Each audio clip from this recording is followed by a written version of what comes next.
আর মাত্র এক সপ্তাহ পর যুক্তরাষ্ট্র, কানাডা ও মেক্সিকোয় আয়োজিত হতে চলেছে এবারের ফুটবল বিশ্বকাপ।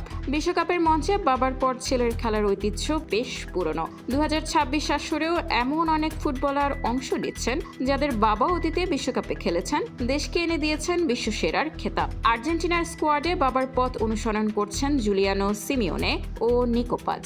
সিমিওনের বাবা ডিয়েগো সিমিওনে ও পাজের বাবা পাবলো পাজ 1998 বিশ্বকাপে আর্জেন্টিনার হয়ে খেলেছিলেন একসঙ্গে।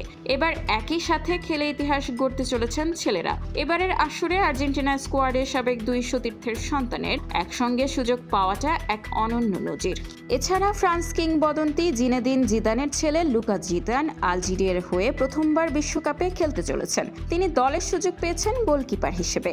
2026 বিশ্বকাপ শুধু তারকাদের লড়াই নয়, হতে চলেছে প্রজন্ম থেকে প্রজন্ম ধরে চলে আসা ফুটবল প্রেমের উৎসব, যেখানে ছেলেরা বাবার স্বপ্নকে বাস্তবে রূপ দিচ্ছেন নতুন করে।